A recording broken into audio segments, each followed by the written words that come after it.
ഒടിയൻ ഭാഗം 2. വെള്ളിമല. ഒരു കറുത്ത മാവായിരുന്നു അന്ന്. മുത്തശ്ശി ഉറങ്ങിക്കഴിഞ്ഞു.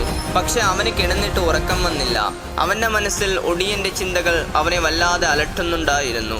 അവൻ പിന്നെ ഒന്നും ആലോചിക്കാൻ നിന്നില്ല. വെറും 14 വയസ്സ് മാത്രം പ്രായമുള്ള ആ പയ്യൻ മുത്തശ്ശിയോട് പോലും പറയാതെ വീട് വിട്ട് ഇറങ്ങി. രാത്രി 12 മണി. പാലപ്പൂവിൻ്റെ മണം, കൂരിരുട്ട്, നല്ല തണുത്ത കാറ്റ്, ഭയപ്പെടുത്തുന്ന നിശബ്ദത.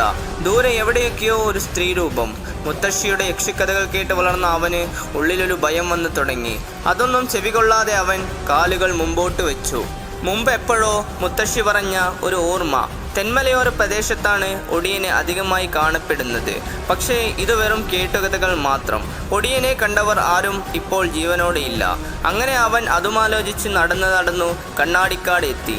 ചെന്നായകളുടെ ഊളിയിടുന്ന ശബ്ദം, നരഭോജികളായ മൃഗങ്ങളും രക്തദാഹിയായ യക്ഷികളും ഉള്ള കാട്. ഇതുകൂടി താണ്ടിയാൽ തെന്മലയോരത്തെത്തും. രാത്രി പോകുന്നത് ബുദ്ധിയല്ല. അവൻ നേരം വെളുക്കാനായി കാത്തിരുന്നു. അപ്പോൾ അവൻ കണ്ണാടിക്കാടിൻ്റെ മലമുകളിൽ ഒരു വെളിച്ചം കണ്ടു. മനുഷ്യനുണ്ടെന്ന് കരുതി അവൻ അങ്ങോട്ട് നടന്നു. അവിടെ ഒരു കുടിലുണ്ടായിരുന്നു. അവൻ ശബ്ദമുണ്ടാക്കാതെ അടുത്തോട്ട് നടന്നു. എന്നാൽ അവൻ അവിടെ കണ്ട കാഴ്ച അമ്പരിപ്പിക്കുന്നതായിരുന്നു. പന്നിയുടെ പച്ചമാംസം ഭക്ഷിക്കുന്ന എരുമയുടെ തലയും മനുഷ്യൻ്റെ രൂപവുമുള്ള സാക്ഷാൽ ഒടിയനായിരുന്നു അത്.